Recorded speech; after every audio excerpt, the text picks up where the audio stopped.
Special event alert.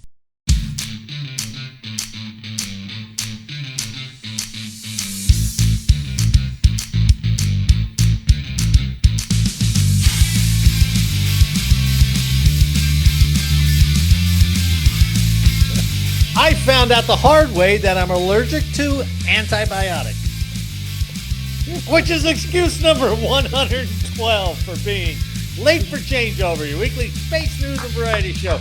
I'm your host, Marty Smith, and I'm joined by Mr. History, Eric Perrott. Woo, am I so glad that I am just another peon tonight. Hell yeah. And our man in the closet, Jake Wall. Retired and already wearing hippie gear. I love it. Never stop, never stop. Sorry, unemployed and already wearing hippie gear.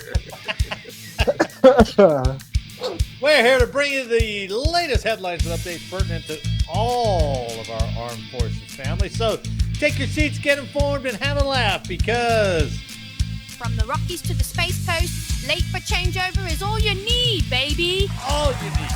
Baby. All you need. Oh, thank you, gentlemen, for last week. You guys were fantastic. Aw. Viewership went as normal. No bump, We thought we No. might explode. no spike, no valley. So, yeah, wouldn't that been the shit, right? They're like, hey, Uneventful. who are those two guys? Let's pick them up. They're like, hey, I'm in our. I'm like, we kind of like the way those two guys did it. It seemed a little chaotic. It seemed a little unprepared, and we liked that. So I think that described it very well. that would be my luck. Well, I'm feeling better. And Jesus, what a lot happened in a week, right? No Yeah. doubt about it. I Yeah. get put down. I can barely use my arms. Literally back getting from about that. to get put down. Right? Jake put his career down, Oh, I did. Yeah, I'm unemployed. Intentionally. and Eric's just Riding along. the standard we're all looking up towards. So. Hell yeah. Good to Oh. see you guys. Good We to need- see you. Looking forward to it.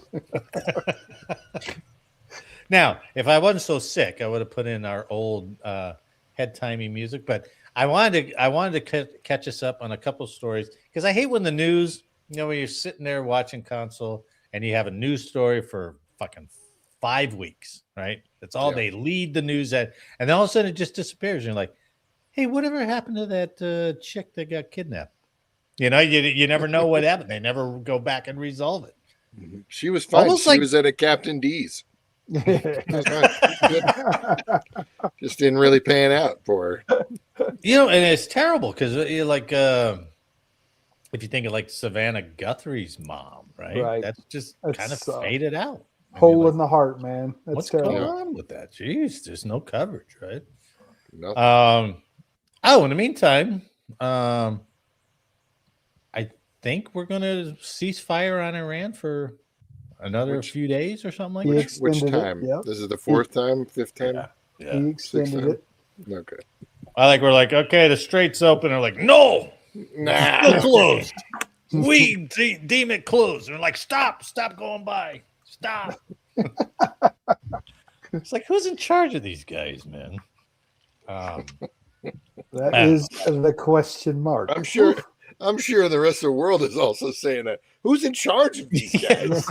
They're talking about the U.S. They're like, Well, gosh dang it. Who's in charge it's of these guys? it's weird to think how when Ukraine started, and we're like, is this real? Is this what's going on? And now it's just like, yeah, they still fight. Yeah. They're still fighting. Going into the fourth year. I know. Crazy. But anyway, let me round up some headlines. God, that music would have been so good, but I don't have it. So remember we were talking about GPS, and they were thinking about canceling that OCX program. They have canceled that OCX program. So the Pentagon officially ended the OCX program, citing risks and delays. Wow. So they announced just yesterday it's formally terminated the next generation operational control system, ending a 15-year effort to modernize the ground system that operates U.S. military GPS. So Lockheed's over there going, yeah, baby, back to us. What's next? Also ran across this one too. Air Force recruits most new airmen since 2004. Go Air Force. Yeah. All right. Nice. Air Force achieved its goal of recruiting 32,750 active duty enlisted airmen for 2026, 5 months ahead of schedule. Wow. So Wow. just in time for AI to do all their jobs. You can wear lipstick, grow a beard, put your You can hair do it on your all, man. collar. You can do it all. Well, the flying community, it seems like the ground crew and the maintenance and ammo and all those guys are all safe. Hell, the pilots might be put out of work by AI. They're already flying drones up there with Oh, yeah. So that cocky pilot with the scarf was like, hey, how you doing, sir? You going over to the Oak Club now that you're not flying? What you doing? And this one just came out today. Hegseth says flu vaccines are now optional across the active duty and reserve force. So wow, I never thought no I'd see more mandatory flu vaccine. Yeah. Oh man, I would have. Back in the day, I would have loved that. Everybody would have loved taking that shot, man. I love when you opt for like the nose thing, thinking that's gonna like be less, and it was just horrible. That was worse. Yeah. Worse. Absolutely the worst. Did you ever get shot by those air guns? Oh Did you yeah. ever get that? Yeah. Basic training. Yeah, I had the same problems. Basic training. Yep. Yeah. That Don't shit. flinch. Bink, bink, bink, bink. It's like, I damn. mean, we went a couple years ago. No, well, 5 years ago now, right? 4 years ago. From you don't want the COVID thing? You're out, right? Yeah. And we've come all the way to like, you don't want the flu thing? You're an adult. You're good. Yeah, you're good. Yeah. Yeah. That is a hell of a circle, isn't it? That is a hell of a circle. Crazy. Yeah, it's great. If that pendulum great. swings back, we're getting everything. Those Oh, poor yeah. bastards Yeah. are getting it all. If we don't keep a Republican in the White House, those guys are like, It's going to be human guinea pigs. That's first step of basic training. It's like We're all of 1950 COVID, hallucinations. Yeah. how many Mushroom COVIDs we got? therapy. Oh, we got 15 of those. Exactly. Mushroom therapy, the relaxation tanks Oh, are now yeah. mandatory. Oh man. Our military's looking good. They can't fucking fly. They can't ship. They can't fucking march, but they're looking good. They look good on TikTok, baby. That's for sure. All right. Let's, in all seriousness, for all you serious space guys. Sorry. Right, let's go to our first story from Face. spacenews.com. Here you go, Eric. This is right up your alley. My friggin' topic. All right. I put that gently on the screen, the Y of space, but really, From space. in the wake of Artemis 2, America needs to consider the why of its government space program. So this was an opinion piece, but I thought it was pretty interesting. I said why all the time. What? Yeah, you do say, what the? Why? Yeah. The Artemis 2 Different astronauts barely returned before a chorus of voices began criticizing the Artemis program as a waste of money for which the American people receive little in return. The argument goes that SpaceX does it better, so Americans ought to invest in SpaceX rather than have their tax dollars go toward the bumbling government and its old fuddy-duddy contractors like Boeing and Northrop Grumman. Fuddy-duddy. That sounds almost word for word out of your mouth, Eric. Oh, for sure. Fuddy-duddy. You know what? You know what I heard they determined? That the dark side of the moon looked just like the light side of the moon. Damnedest thing, man. I couldn't imagine that it was going to look the same, and it did. Totally different. Totally Who would've different.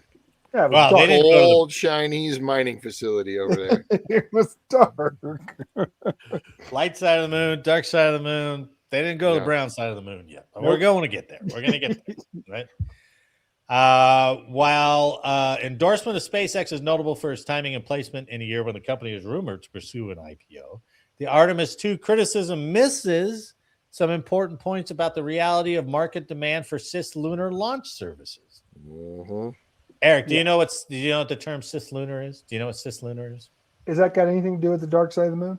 No, it's the moon that doesn't identify as either one of them.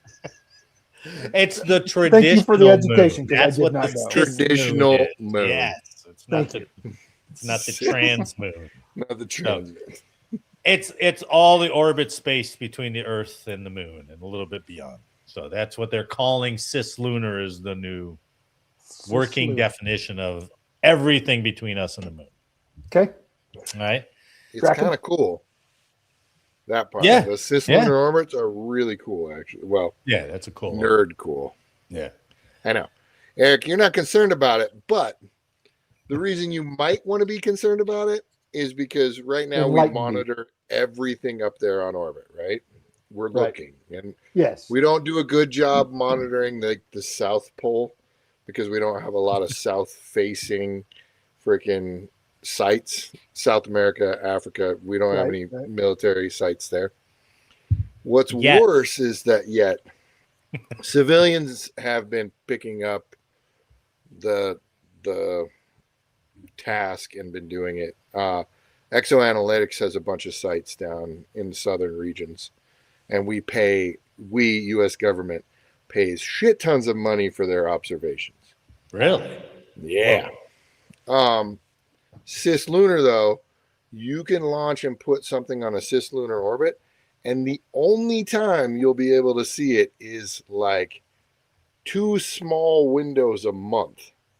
So they could have stuff sitting up there just chilling, not observable, not anything at all, and then bring it back within 2 days. And we wouldn't have a fucking clue what was going on or where it came from. Yeah. Yeah. So it's a big blind spot. Eric, we're going to take you to a orbital mechanics class. It's just definitely not cislunar. That shit's crazy.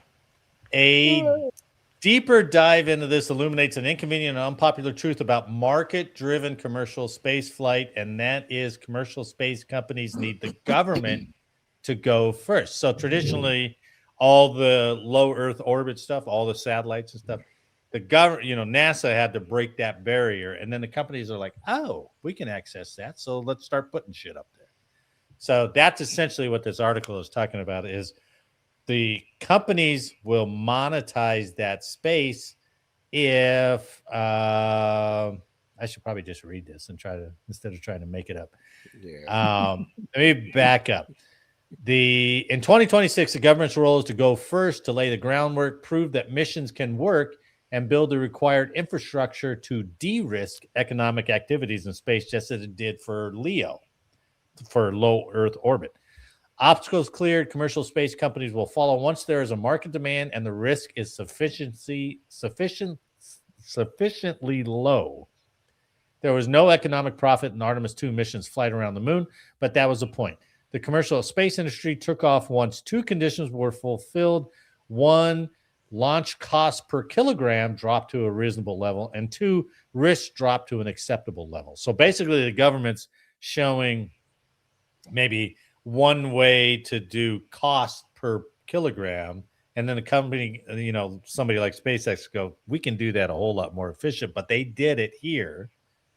And then the other way, the government's like, well, we'll take all the risk, right? With possible things that could go wrong. And then the SpaceX could go, oh, okay.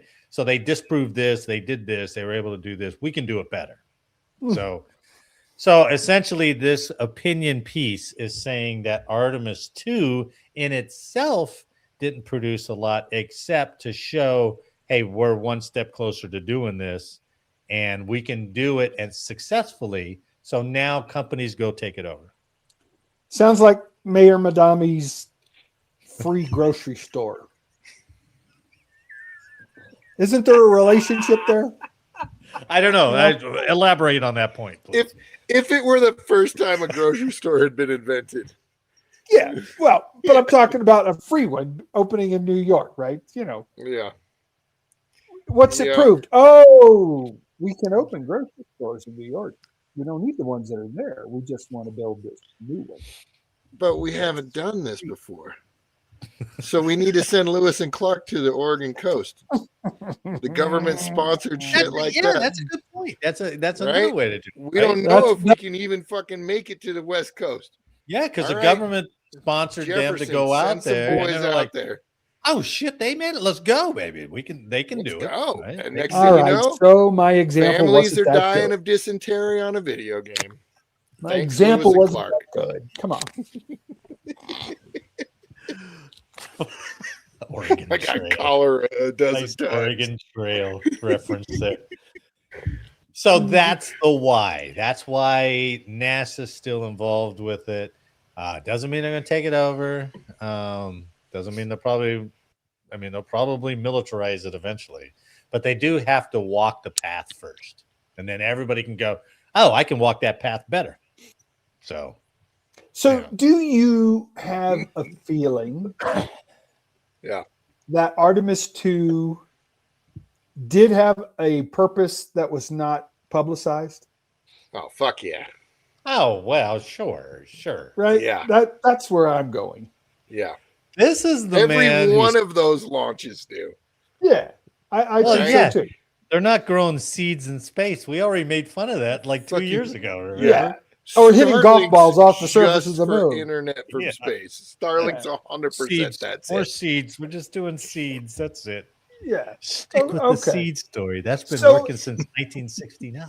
When we talk about space in that particular environment, there's another reason that we can't talk about. Yeah. Then I go, all right. Okay. All right. Fair enough. I'm good. That's fair. But if you're telling me the fucking thing went up just to run around the moon once, look at the dark side and go, wow, it's dark over here. It wasn't even that. It wasn't even that. They just orbited. That's it. Yeah. It's a modern day space race because China's beating us at it right now. Well, they did say if the motivation is like it was in the 60s just to beat the Soviets there. Yeah. And now we're just trying to beat the Chinese there. Yeah.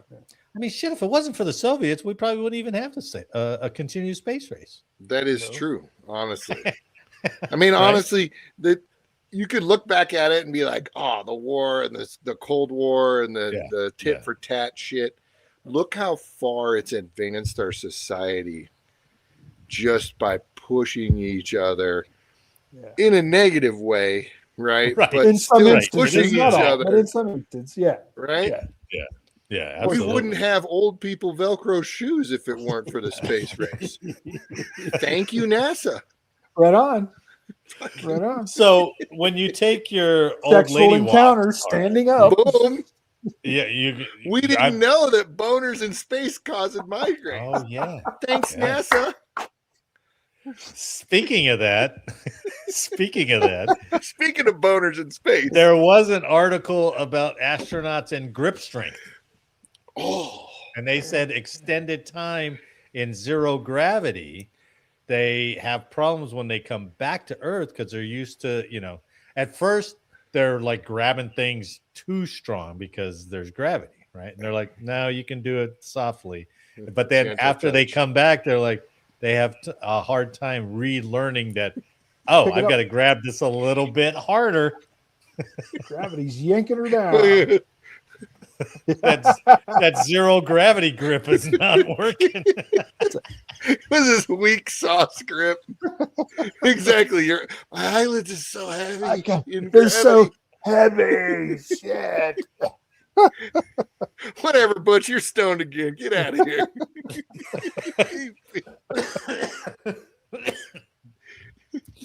So boners, grip strength. It's all wrapped up together. That's all cool. together. Well, now I understand the why of space. There you go, Eric. We got to figure this shit out, man. How are we going to propagate the species if we the don't explanation was so much better than the actual. Yeah. He's so closed-minded. And we want to mine asteroids. Yeah. Well, there you go too. All right, Jake. This story's right up your alley. Okay. From Task and Purpose, 2 soldiers wounded in a bear attack in Alaska. Ooh. All right. Now, I wish there was Got more 'em. on this story. Unfortunately, there's not. I wish there. I don't know if they were out doing maneuvers or if they were just out. Right? It didn't really say. But two they were soldiers. out doing maneuvers. Don't pretend.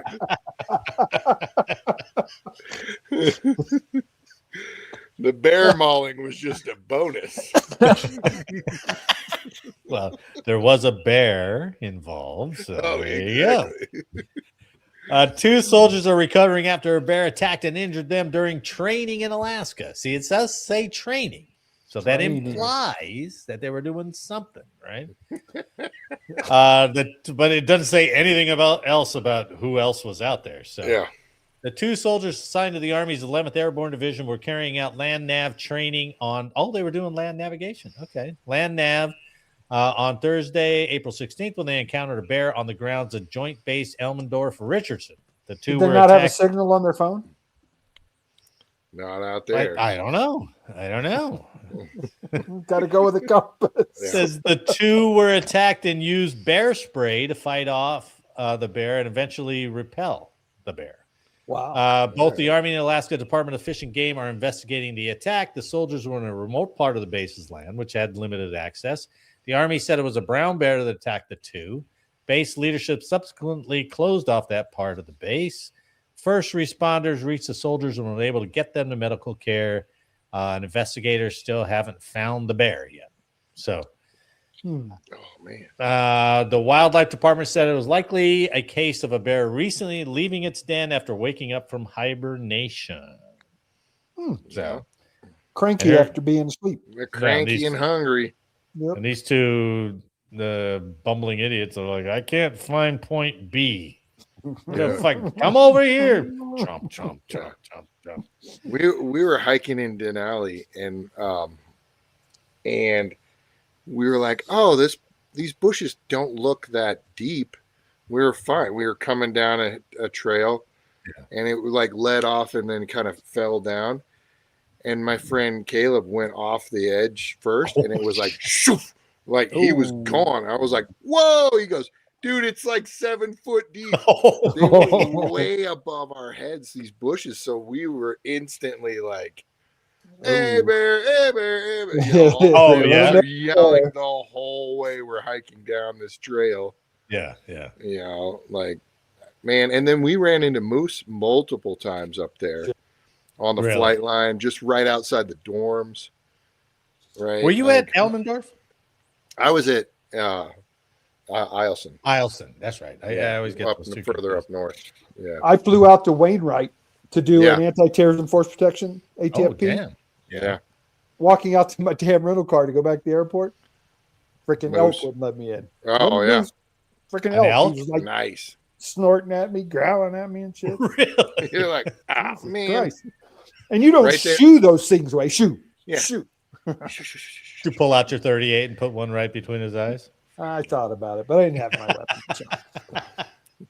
What's the safety brief they give up there? It's got to be like a half a day's worth, right? Don't get in between the baby and the mom. Like that's when you're gonna get beat up. Yeah. Make yourself as big as possible.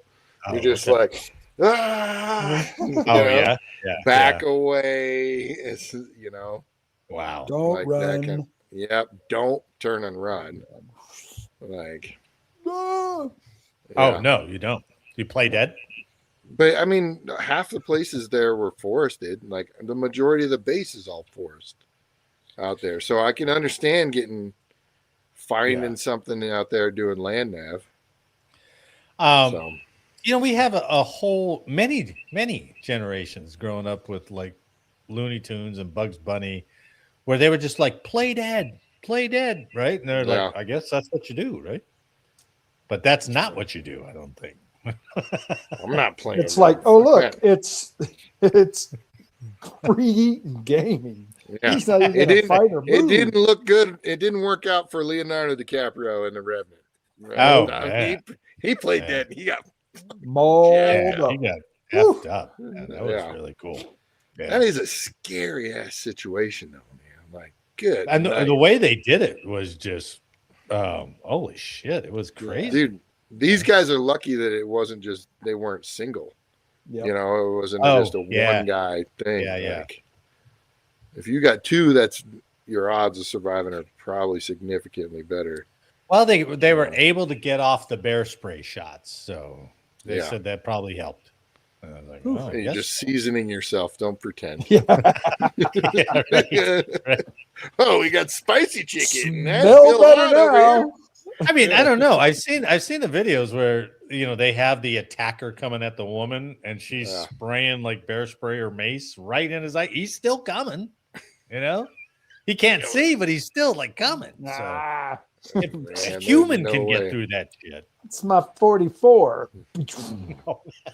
Well, thank you, Eric. Jesus. All right, you want to get some tech? They weren't armed.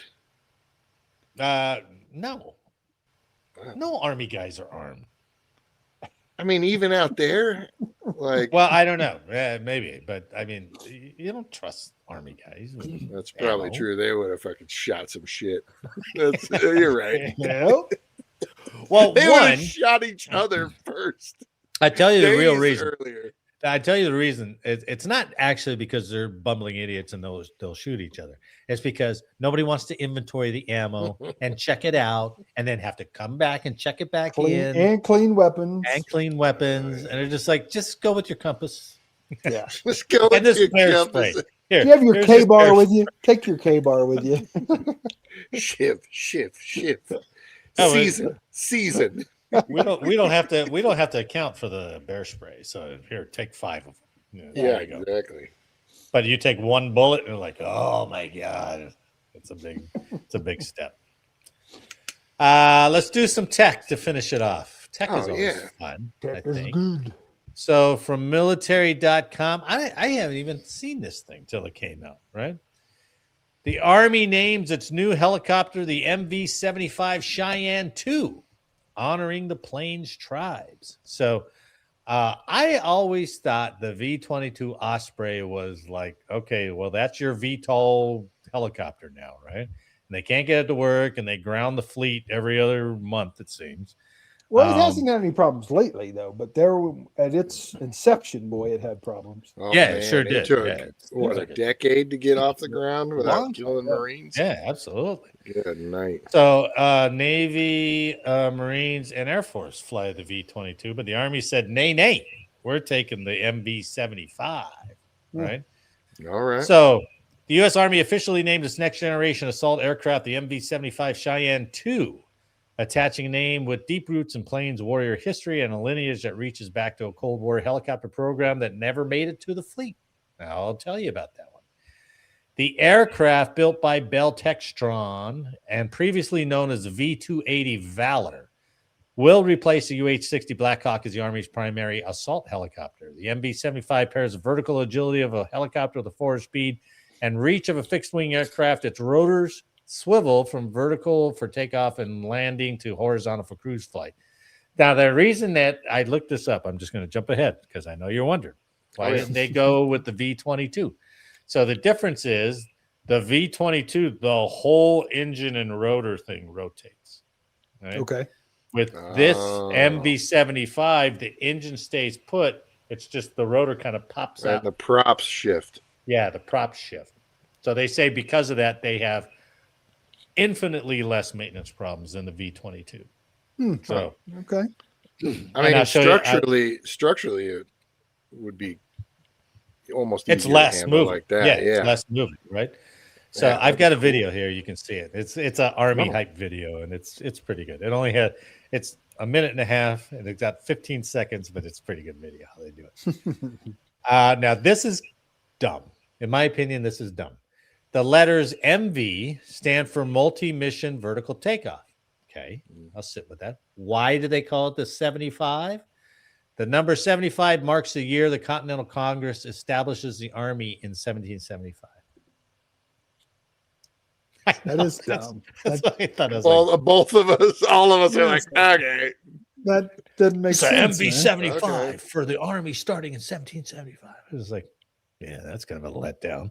Yeah. Well, it should be related back to something with the Cheyenne, or right. you know, They just arbitrarily pulled a number out of their ass. AH Apache 64. Which makes me wonder, because I think the Blackhawk is a 60, right?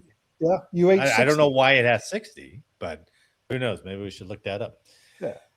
The service says it is the first entirely new airframe brought into Army inventory since the 1980s, built around a modular digital architecture designed to take new weapons, sensors, and software without a full redesign.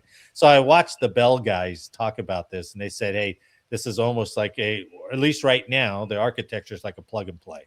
So if we get something new, we don't have to alter a whole bunch of old stuff in there to make it work. So that's cool. Yeah, I mean, it'll be fine for 10 years from now, but then they'll be like, who's using this old airframe, you know? So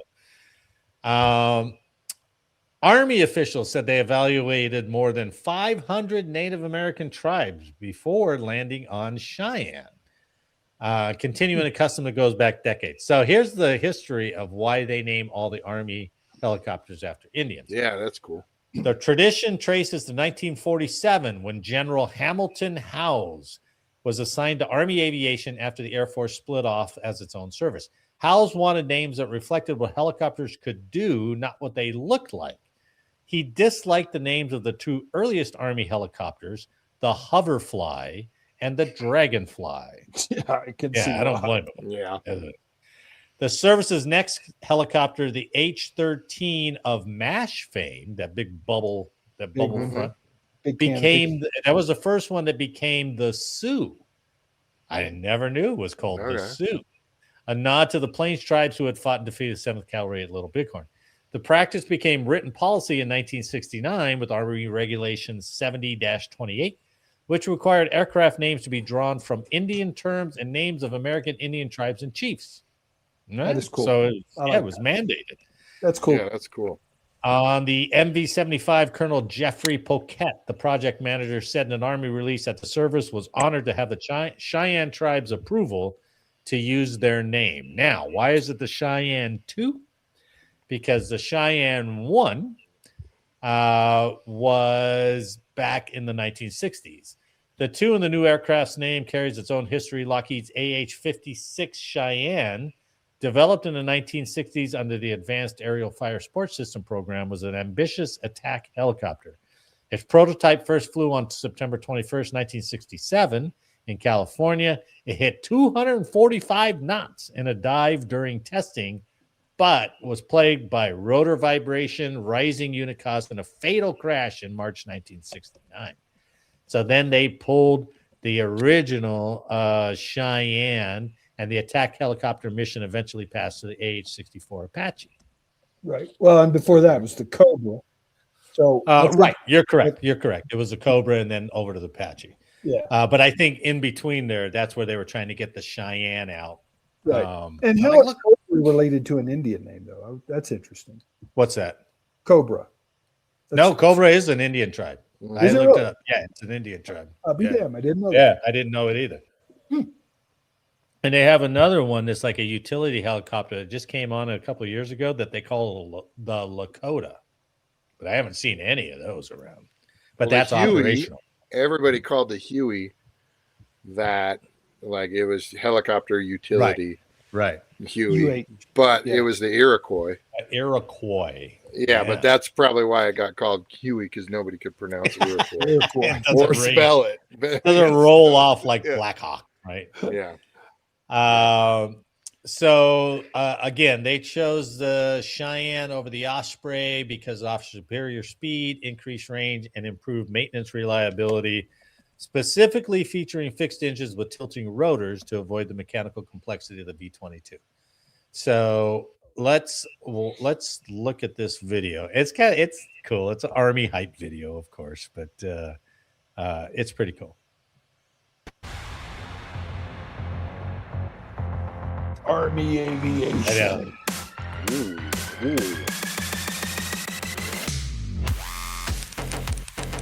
Oh, look. There's the Iroquois, yeah. Boy. The Cobra. The Kiowa. That one's Scout. a cool one. Yeah. What he can do? Yeah. Chinook.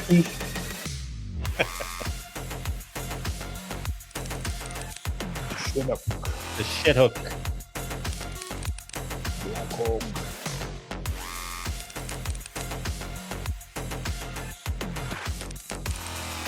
It's the Lakota. Yeah. Never heard of that before. All right, watch this thing. This is a few moves in here that are pretty cool with the Cheyenne. Now tell me that doesn't look That's just pretty like cool. a smaller version of the Osprey. It's got a dragonfly symbol on the back, so there you go. It is a sleeker, more it is. advanced version. It looks For like sure. a sleeker. But when And you go, isn't the Osprey made by Bell also? I don't think know. it is. No, I can't have two different designs. That no way. Maybe.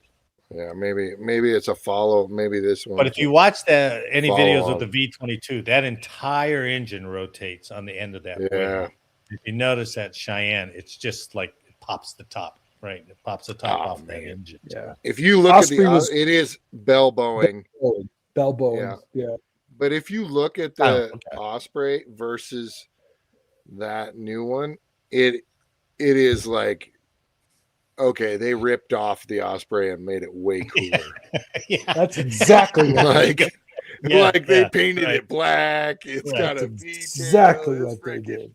Sleeker. It doesn't look as cargo-y as the Osprey. No, does, yeah, so. exactly. yeah. Like you could see that the generational from the Chinook to the Osprey to the Cheyenne. Right, You're like, right. oh yeah, we just Yeah, made it yeah. pointier. The It's advances. Yeah. Make it Um, pointier.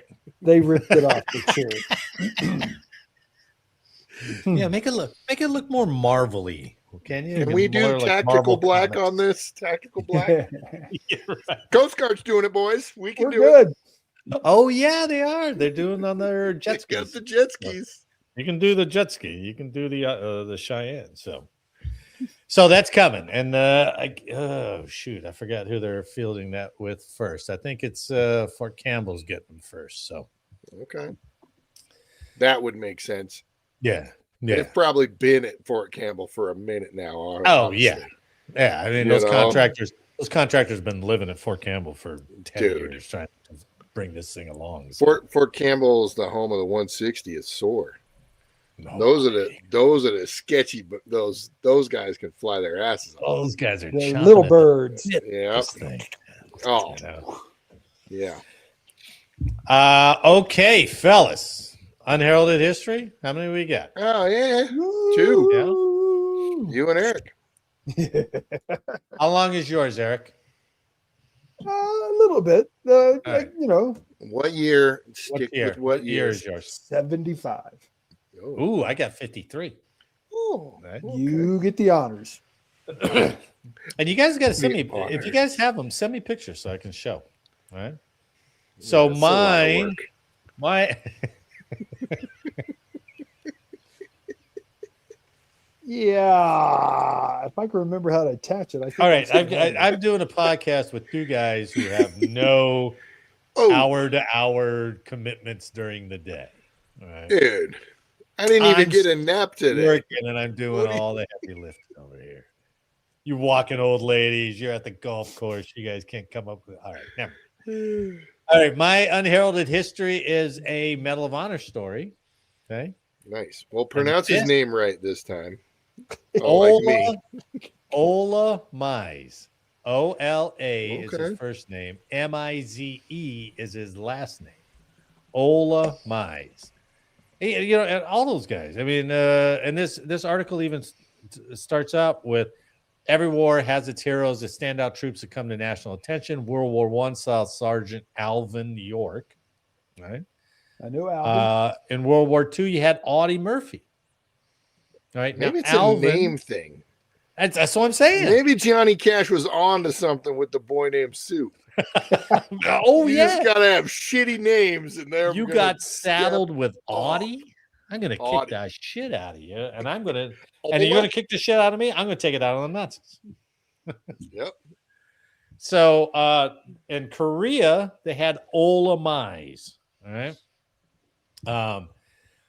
Ola Mize didn't quite receive the full Audie Murphy, but he came pretty close. The U.S. Army Special Forces soldier earned the Medal of Honor, Silver Star, 2 Legion of Merits, 5 Bronze Stars, Purple Heart, and a slew of other awards, including those he would pick up during his 3 tours in the Vietnam War. Oh my God. This guy did 31 years in the Army. Right? Yeah. In 1953, he was fighting with the 15th Infantry Regiment of the 3rd Infantry Division in Korea's infamous Iron Triangle, manning an outpost near Sarong Ni, dubbed Outpost Harry. On June 10th, 1953, Outpost Harry came under attack from an entire Chinese division. Let me say that again. An entire Chinese division. I get a lot of Chinese. Outpost, right? Yeah. How many are in a division though, Marty? That gotta be a couple hundred. So I scratched the surface because I don't know what divisions are. 50, it's probably a couple thousand guys, right? No, it's not that much, is it? At least 4,000 minimum. You generally in a division, you generally have 4 battalions. Each battalion has 4 companies. Each company has 100 men. So, you can do the math from there. So it's probably 1,500, 2,000 people. Right? An Army division is a large self-sustaining military unit of 10,000 to 25,000 soldiers. Well, that's if you put all the support guys in there. If you just count the troops, the fighters. Wow. Chaplain's assistant. Wow. Get out of here with that bullshit. There's still a lot of Chinese dudes. That's a lot of Chinese. That's a lot of dudes. Unfortunately for the communists, Sergeant Ola Mize was there and ready for a fight. Early on in the attack, Mize learned that a listening post outside Outpost Harry was attacked and that a friendly soldier was wounded. Mize fought his way through the attack, escorting a medic to the position. Once there, the man was treated and stabilized. Mize then fought his way back to Outpost Harry with the medic and the wounded man. After returning to base, he refocused his defense, organizing Outpost Harry into an effective defensive posture. When the communists pressed their surprise attack, Mize's renewed defenses inflicted heavy casualties on the Chinese and North Korean force. Mize's efforts weren't perfect by any means. Enemy troops began slipping through Harry's defenses, and Mize himself was thrown down numerous times by explosions from artillery and grenades.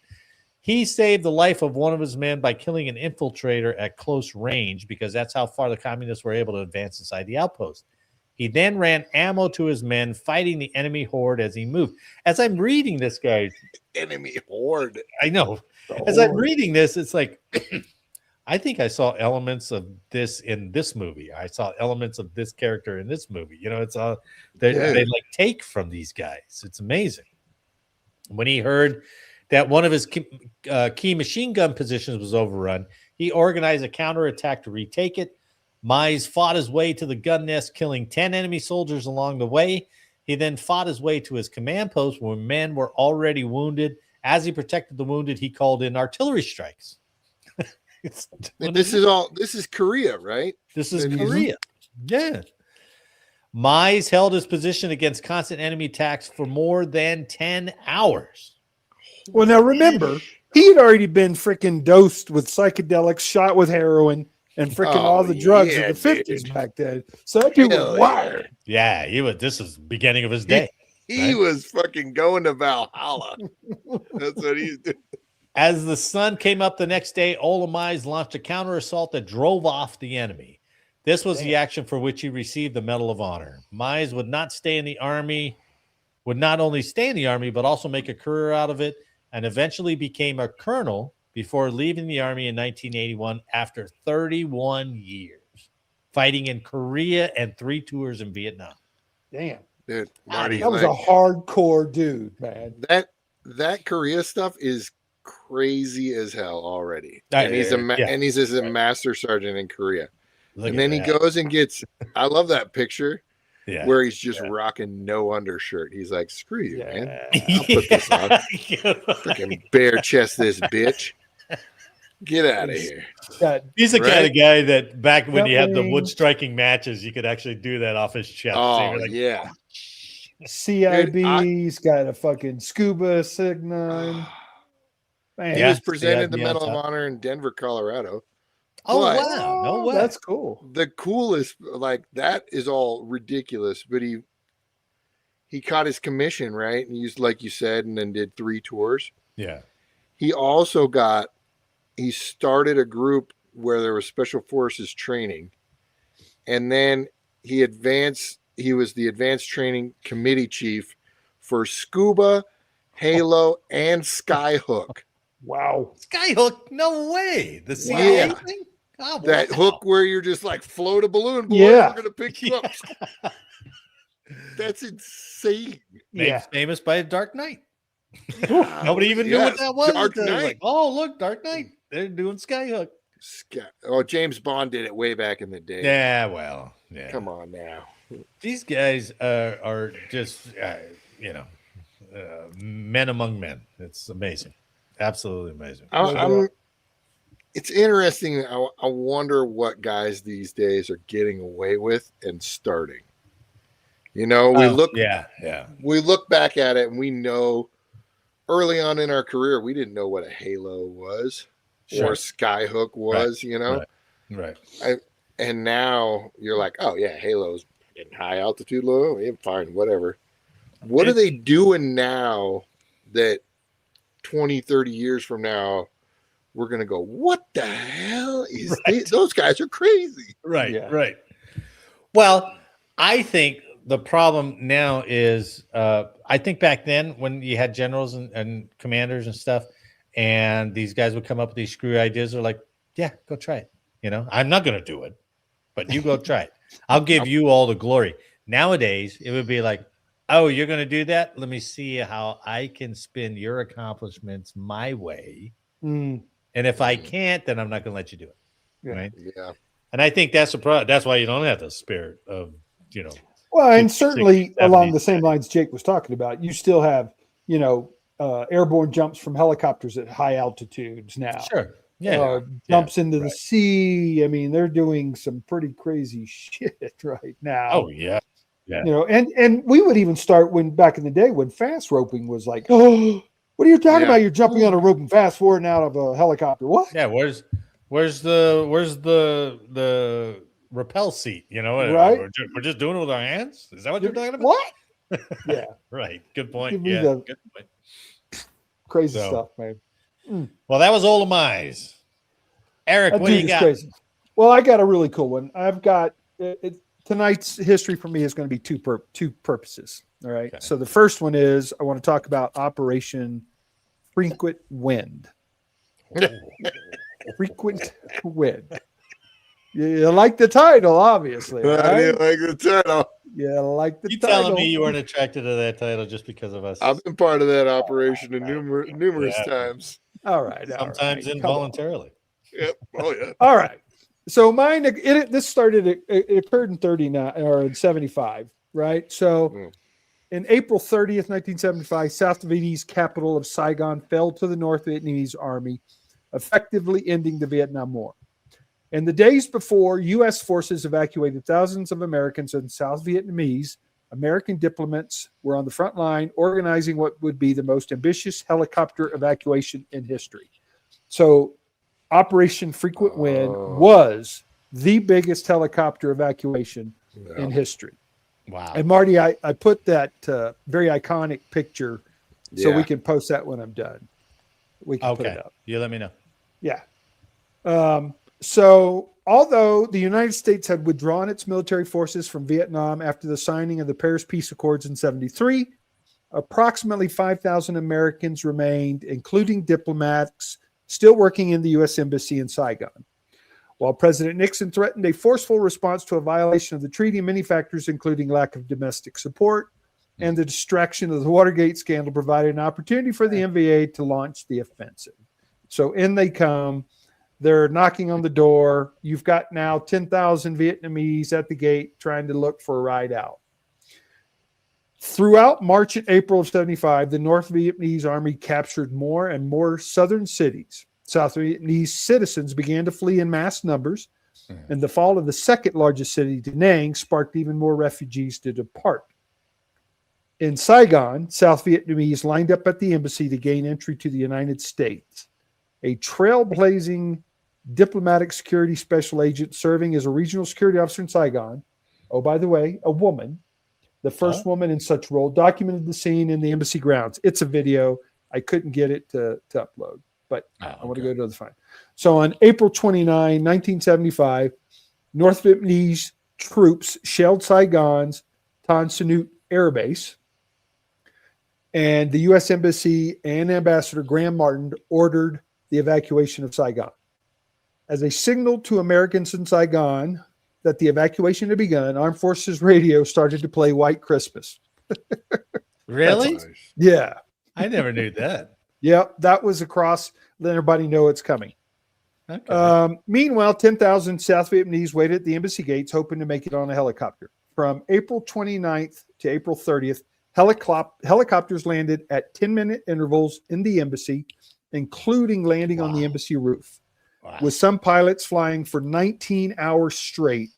Over 7,000 people were evacuated, including 5,500 Vietnamese in less than 24 hours.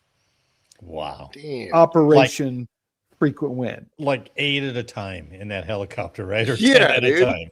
Yeah. What's the, So what's the I want to make a capacity point of here. those?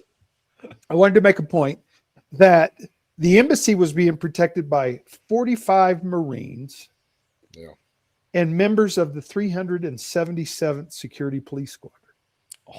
Oh, Really? Stand by. okay. So I wanted to give you a little cool piece. I want to do a shout out to this organization now. Okay. So, Oh no, you lost the page. yeah, I've lost the page. Okay. It Tan was Son going Nhut Air so Base. well. I found it. Tan Son Nhut Air Base was the target of major communist attacks during the Tet Offensive in 1968. Yeah. The attack began early on 30 January with greater severity than anyone had expected. When the communists attacked, much of the VNAF was on leave to be with their families during the Lunar New Year. Immediate recall was issued, and within 72 hours, 90% of the VNAF were on duty. So here we go. The first enemy rounds that hit Tan Son Nhut Air Base struck at approximately 2 a.m. on 31 January. Here comes the part I wanted to echo. If not for the work of the United States Air Force 377th Security Police Squadron, the U.S. Army's 2 platoons, Task Force 35, and members of the U.S. Army's 3-4 Cavalry, in the early hours of the attack, the entire base may have been in danger and lost. No way. Jeez, man. 4 United States Air Force security policemen lost their lives at Bunker 051. Those 4 and 2 other combat security police members received the Silver Star for their valor. Damn. Yeah. The security police, despite being outnumbered, with help from the United States Army helicopter and grounds units, claimed killing nearly 1,000 enemy combatants. Yeah. Wow. You know, the base was thinking about that through history and all that stuff. Security forces have always got the shaft on recognition. You're part of a ton of stuff, and they're like, "Oh, it was Army MPs, or it was a little bit, Like, hey, the Air Force is like, okay. When I was doing a little bit of research on Operation Frequent Wind, and it said that the compound at the embassy was being protected by the 377th Security Police Squadron. I went and looked them up, and what they did at Tan Son Nhut was big. Yeah. So, 2 parts. I thought it was very cool. Is 377 still around? Man, I was reading that they have been deactivated, reactivated, and I think one of those, I think it's been like twice, but I think they are currently a unit, security forces unit somewhere. I'd have to look. Here's a famous picture, right? Yeah, that's the picture of. Yeah, that is cool the last helicopter leaving on top of the embassy. Dude, all those guys are getting in that last helicopter? I don't think what are we so. at, Afghanistan? Get out of here with your bullshit.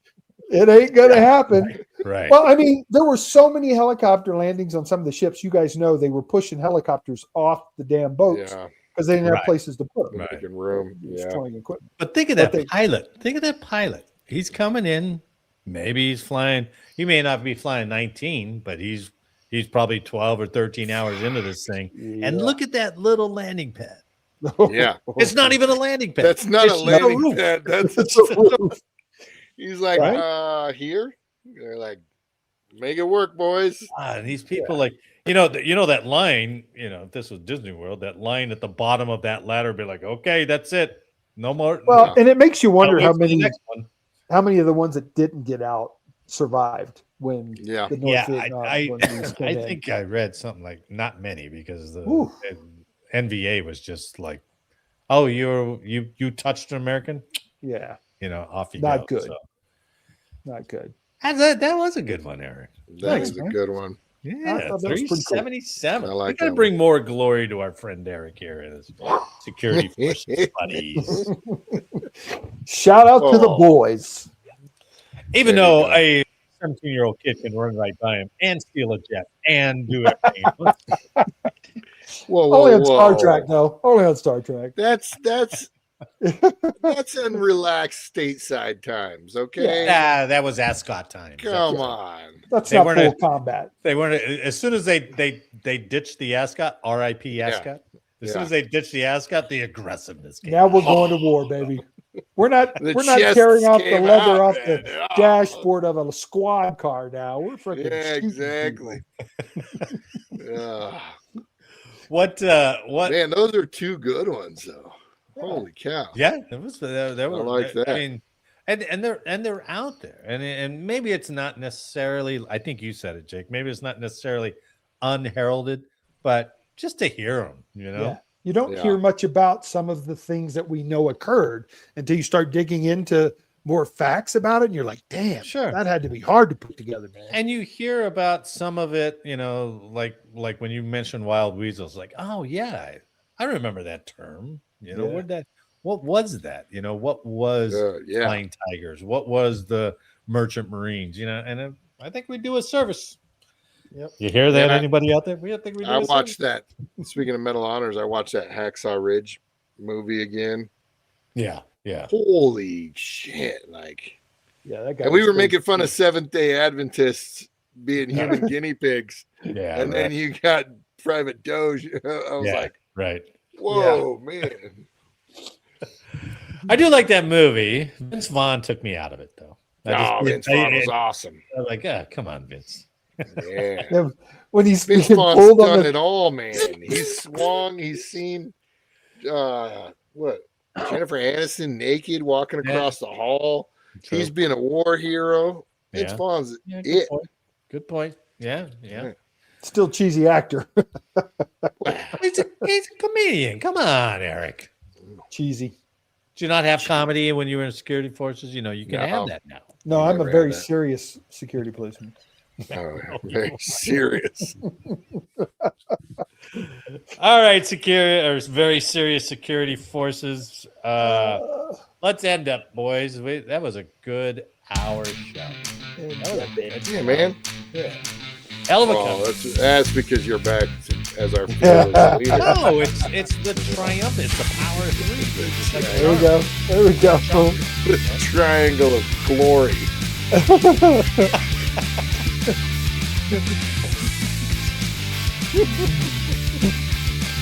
Don't spit it out, Jake. Yep, you thought it was the dimples on the back of it. Nope.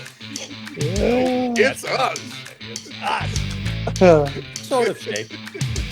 On behalf of a triangle of glory, I'd like to thank you for listening today. Please like, share, and subscribe, and let us know how we did in the comments. And make sure next week that you are not late for changeover. Man, it's good to see you back. Yeah. And to everyone listening and watching, thanks for watching and listening. We'll see you next week. Yeah, Marty, you good might idea want to that, put man. that medical alert bracelet. I think you're Yeah. issue that in your retirement village. Do they issue those, or they? Or do you have to update that yourself? You have to have those to get into the farm parties that they have, Hey, anybody hydro over here? Okay. Take one of those. It's like one of those kiosks at Home Depot. You're like, Yeah. I need medical equipment. Well, remember all the teens were doing it? Now all the septuagenarians are doing it. So, Boom. so they get a lot of people. You're welcome.